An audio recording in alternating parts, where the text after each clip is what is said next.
Hey everyone, the Good Captain here, and welcome to Germany's Turn 2. In this game of Axis and Allies 1914, out-of-box setup, no bid. This is against a live human opponent, not against the AI. And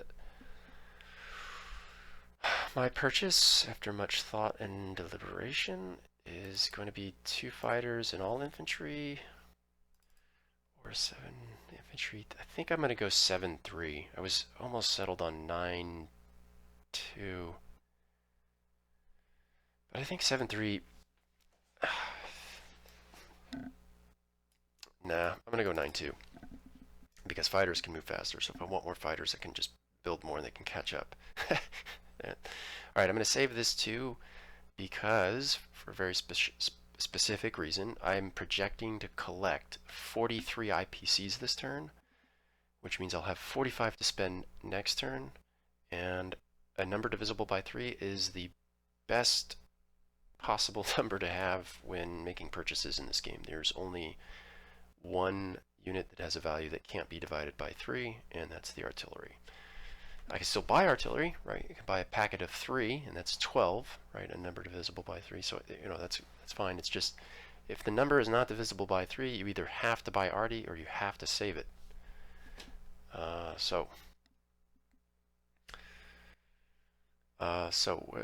project this while I'm here, but again, this is something that I just think is good, solid Axis and Allies play, is to just kind of predict what you're going to have. So I'm going to pick up Union of South Africa, Angola, 3, 4, 5, 6, 7. So 7 out of Africa,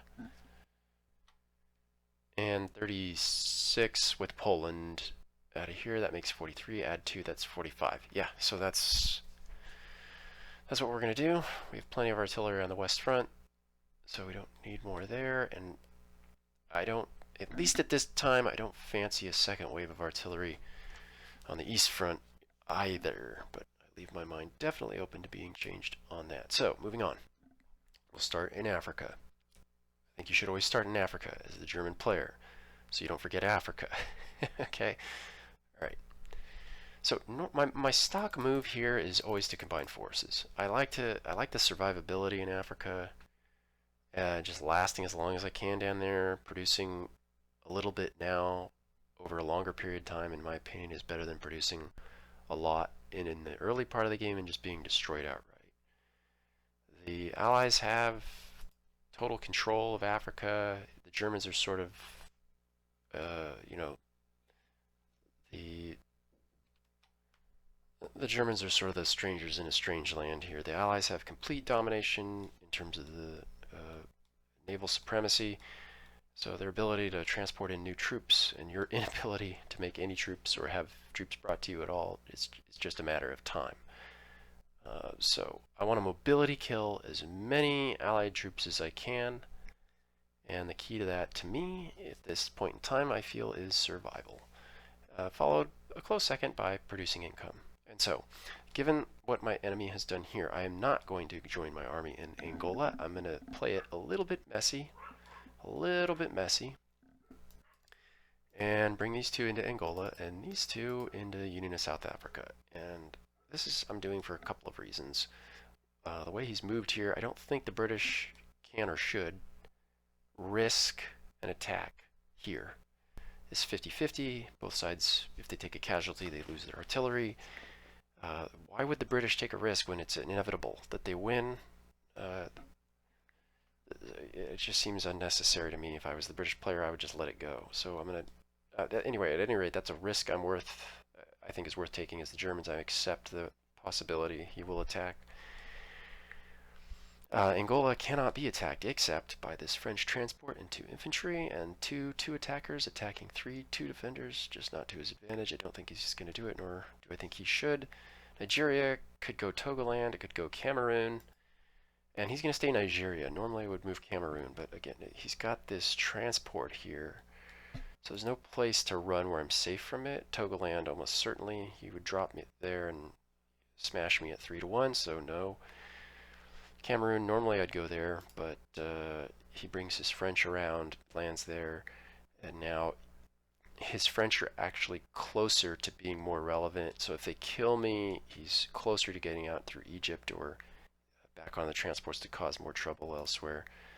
Barely in favor of staying Nigeria. It forces him to continue his walk through Togoland, Nigeria, and it might draw off these French troops in French West Africa. So, kind of 50-50 on the Cameroon or Nigeria, but we'll go with Nigeria. To the north, Poland. This is, I don't know. I still don't know the best way to do this. This is a very complex situation over the East Front. For now, I do the turn 2 Germany push, the delayed first turn. I feel like that's the correct move. Let's stack all the fighters. If he attacks me with 2 fighters and I defend with 3, just so you know how that is, that's basically 3 artillery versus 2 artillery, right? So the attacker, or the person who has 3 fighters is going to win 82% of the time, and it'll be a draw 4% of the time. So I'm comfortable with giving him a 14% chance it'll win. I don't think that's something worth taking. It's amazing what just having 1 more fighter will do with regards to the odds.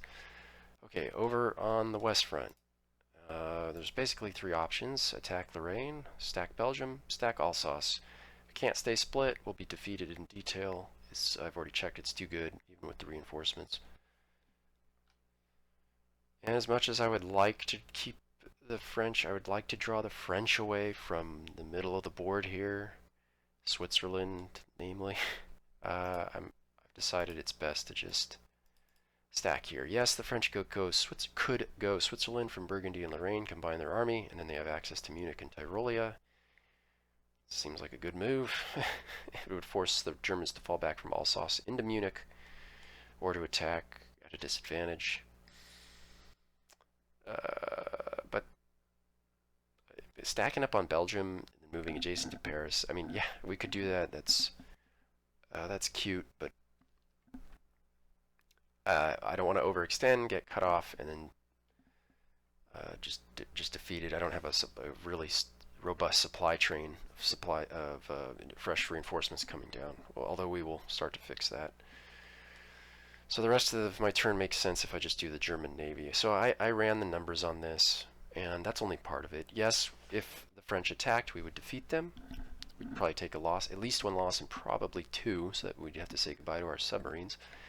And then this British force of a battleship and 2 cruisers would almost certainly finish us off. I think it's like an 80 to 85% certainty at that point that we're toast. Now, that doesn't change anything for me. As the CP, that changes nothing. They already control the ocean, and just saying goodbye to our fleet like that, and then guaranteeing 100% that there's no contest for the rest of the game where we have any say in what goes on in the ocean, just doesn't appeal to me. So the next thing was, do I go to Sea Zone 10 and hide behind the anti-aircraft gun that is the minefield? Yeah, that's interesting, but that's in range of the Russian battleship, and so I don't know if it changes the odds too much, because yes, the mines could damage a battleship, or blow up a cruiser, but you add in the Russian battleship, and it still seems pretty much the same without changing too much. So I opt for retreat, repair the battleship, exclude all Allied cruisers from the fight. If he wants to trade me a sub for a Russian battleship, I'm okay with that. Repair the battleship, yeah, and then, we'll have turn 3 and 4 and 5 options later in the game. Ideally, we protect Kiel by the sea, but we'll have to see what he does. He also only has 1 British transport and no French transports, so there's no chance for a can opener, in other words, by the French, to allow the British in without being hit by mines. But we'll still do our due diligence, and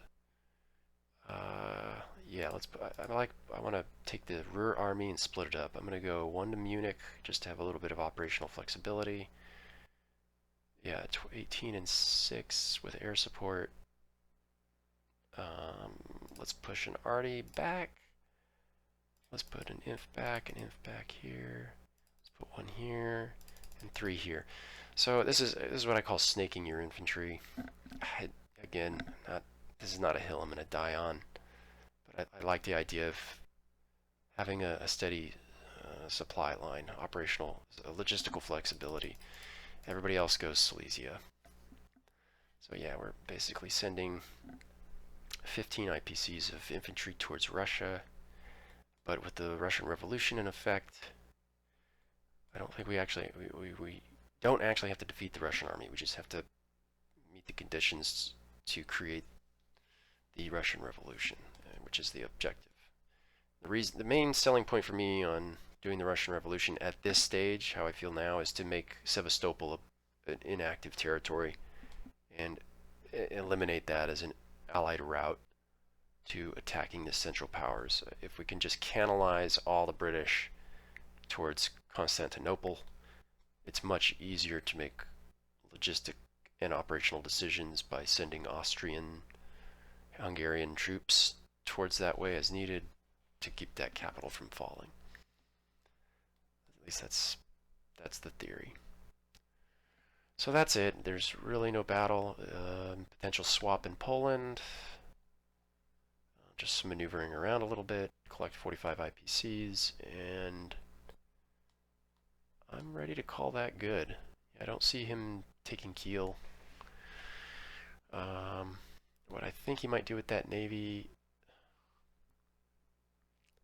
he might. I don't see him doing this. I think they'll just stack up at C-Zone 9. They could stack C-Zone 10 with all his warships just to keep me bottled up back here. But I don't think so. So anyway, let's move on. Yeah, swapped. And we secure Poland. So now we have 45 IPCs. And that's it. So after Germany will be UK, France, UK, and then we'll do the Ottomans. So see you then.